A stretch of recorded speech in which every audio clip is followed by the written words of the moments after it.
안녕하세요. 주식으로 부자 되고 싶은 남자, 주부남 홍길입니다. 자, 어제까지만 하더라도 2차 전지 종목들이 상치 분위기였는데, 오늘은 또 급반등이 나오면서 상황을 좀 역전시키고 있습니다. 자, 지금 보신 화면이 에코프로 BM의 일봉 차트인데요.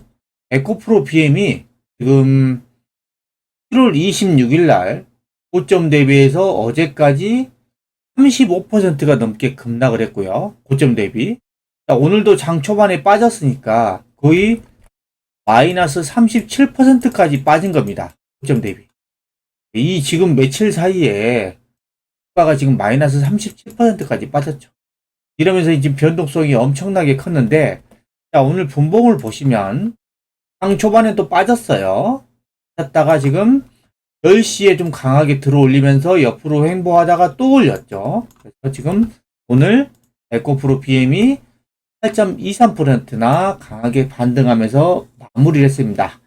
그래서 지금 이틀간의 좀 시장의 변동성을 어느 정도 소화하고 이제는 조금 돌아가서는 모습이 나오고 있는데요. 에코프로 BM의 수급의 모습을 보시면요. 지금 에코프로 BM이 보시면 최근에 보세요. 이게 누군지 아세요? 외국인입니다. 외국인. 외국인이 지금 7월 18일부터 본격적으로 매수하기 시작했어요. 7월 20일 빼고는 전부 계속 매수입니다. 자, 이 7월 18일부터 오늘까지 해가지고 외국인이 얼마를 매수했냐? 무려 300만 주가 넘는 금액을 매수를 했습니다. 어마어마하게 돈을 쏟아부어서 매수를 했죠. 자, 반면에 이 물량이 누가 털렸냐? 자, 개인들이 다 털렸어요. 개인들은 계속해서 팔았습니다. 계속해서. 개인이 310만 주를 넘게 팔았습니다. 기관은 18만 주 샀어요.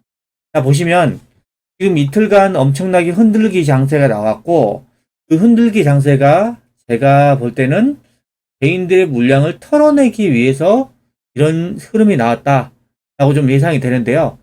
자, 26일, 27일 이렇게 변동성이 클 때 개인이 120만 주, 거의 130만 주를 털어냈고요. 이때 외국인이 100만 주를 넘게 샀습니다. 자, 이게 지금 외국인의 지금 개인들의 물량을 뺏기 위한 전략이었지 않나 그런 생각이 듭니다.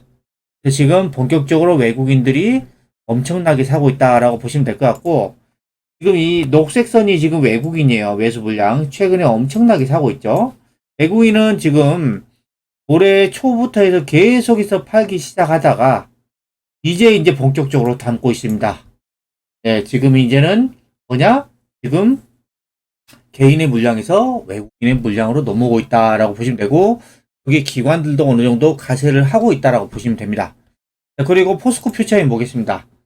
포스코 퓨처임도 지금 오늘 4.94% 급반등하면서 지금 11선 위로 올라탔어요. 포스코 퓨처임도 수급을 보시면 7월 18일부터 7월 28일까지를 보시면 이때부터죠. 이때입니다. 이때부터. 자, 외국인이 37만 주를 넘게 샀고요. 반면에 개인은 지금 29만 주를 팔았고, 기관은 8만 주를 넘게 팔았습니다. 결국엔 또 포스코 퓨처임도 외국인이 엄청나게 담았다라는 얘기예요. 그리고 포스코홀딩스도 오늘 4.2% 상승이 나오면서 지금 시장은 좀 돌아서고 있고, 자, 에코프로 같은 경우에도 지금 오늘 무려 12%가 급등을 하면서 21선 올라타고 지금 11선 근처까지 올라왔습니다. 자, 에코프로 BM이 어제만 하더라도 완전히 초상집 분위기였어요. 지금 그동안 주가가 이 지금 보이는 이 녹색 선이 20일 이동 평균선인데 여기를 깨지 않았는데 어제 깨버렸죠. 그리고 오늘도 보시면은 장 초반에 깨고 내려갔어요. 이때 아마 던진 사람들이 많을 것 같아요. 21선 깨졌으니까. 근데 급반등을 하면서 12%로 마감했습니다. 자, 오늘 이런 2차 전지의 모습들을 보시면 이틀간의 엄청난 변동성이 나왔지만 이제 그 물량들이 외국인과 기관한테 많이 넘어갔고, 그러면서 좀 시장이 강하게 2차 전지 종목들이 강하게 돌아섰다. 라고 보시면 되는데요. 자, 이렇게 돌아서면서 지수의 모습도 지금 많이 반등이 나왔습니다. 자, 코스닥 같은 경우에는 오늘 무려 3.39%나 급반등했습니다. 시총 1위 에코프로 BM과 시총 2위, 그 다음에 에코프로. 이런 종목들이 지금 급반등을 하면서 코스닥도 이렇게 강하게 올라오는 겁니다. 제가 코스닥 죽지 않는다 그랬죠. 제가 지금 보시면, 어제가 얼마나, 지금 어제하고 오늘 장 초반이 얼마나 좋은 자리였는지 이런 추세를 보면 알 수가 있습니다. 그래서 오늘 같은 날, 오늘 장 초반에 매수하신 분들은 좋은 지점에 저는 매수를 했다라고 저는 보고 있습니다. 자, 그리고 코스피 같은 경우에도 오늘 0.17% 상승이 났는데, 오늘 코스피보다는 딱 에코프로나 에코프로 BM 이런 쪽으로 돈이 많이 몰렸다라고 보시면 됩니다. 여러분들이 제가 계속해서 영상에서 2차전지만 계속 말씀드리고 있죠. 어떤 분들은 좀 지루하다. 왜 맨날 2차전지냐. 다른 종목도 좀 소개를 해야 된다. 이렇게 생각하시는 분들이 계실 텐데요. 제가 왜 2차전지만 말씀드리냐면 2차전지보다 좋은 산업이 안 보여서 그래요. 그래서 이게 지금 바로 핵심 구도주라는 겁니다. 지금 대한민국에서 2차전지만큼 성장성이 뛰어나고 그다음에 영업이익이 급증하는 그런 산업이 있습니까? 없어요. 제가 볼 때는. 그러니까 계속해서 2차전지만 보시라고 말씀드린 거고 2차전지 중에서도 광물, 양극재만 보라고 계속해서 말씀드리잖아요. 몇 종목 안 됩니다. 제가 말씀드렸던 광물은 포스코홀딩스하고 에코프로, 그 다음에 양극재는 포스코 퓨처엠과 에코프로 BM이죠. 딱 4종목이에요. 제가 말씀드린 그 2차전지 관련된 종목. 이런 것 때문에 제가 여러분들에게 계속 강조를 해드리고 있는데요. 자, 보세요. 자, 메모리 반도체하고 2차전지의 시장 규모 추입니다. 이미지가 좀 흐리긴 한데 조금 이해해 주시기 바라고요. 자, 보시면 자, 메모리 반도체 같은 경우에는 계속해서 옆으로 횡보하는 모습이 나오고 있죠. 2019년부터 2030년도까지 계속 횡보입니다. 자, 이 자리가 얼마냐면 약 200조가 안 돼요. 200조 아래입니다. 그리고 요게 뭐냐? 네, 요게 뭐냐? 요게 바로 2차전지의 시장 규모입니다.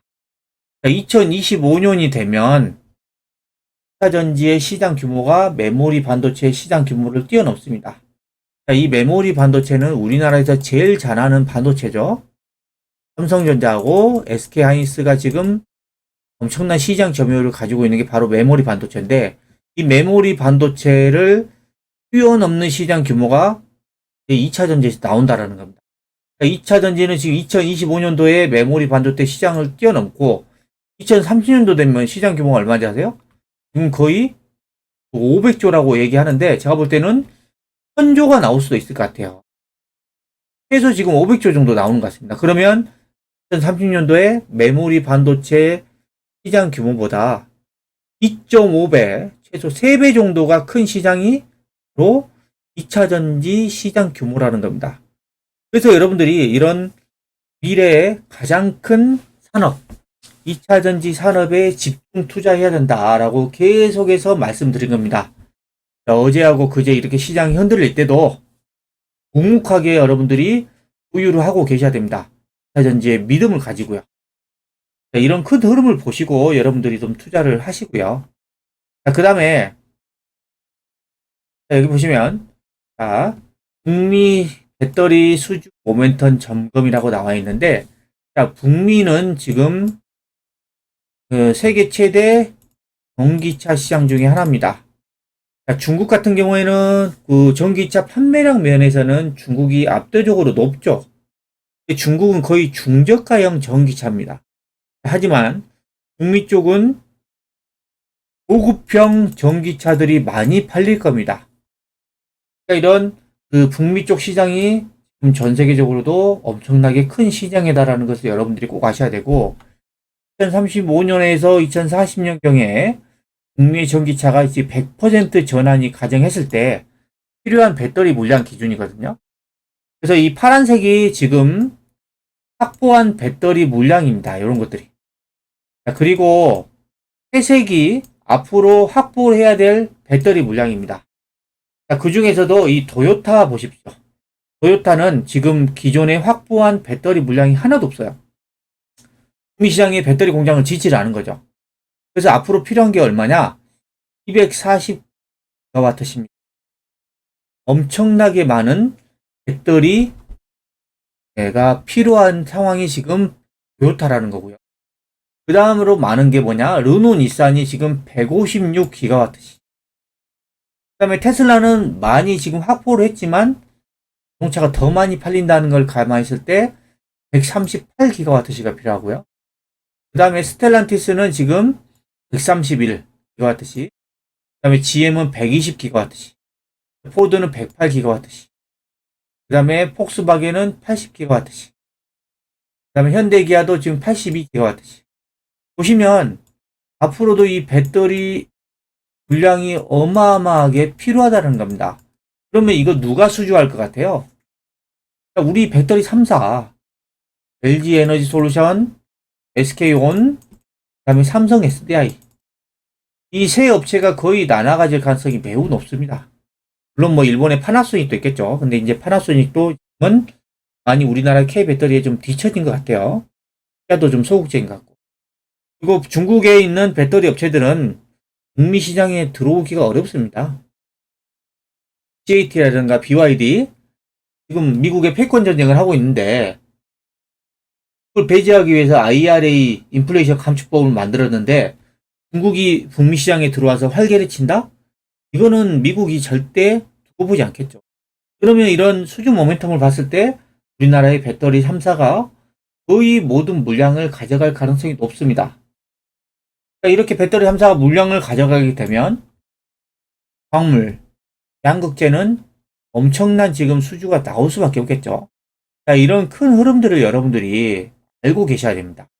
뭐 하루하루 시장의 변동성에 따라서 좌지우지 하지 마시고 이런 큰 흐름을 보고 중장기로 여러분들이 가지고 가셔야 된다는 겁니다.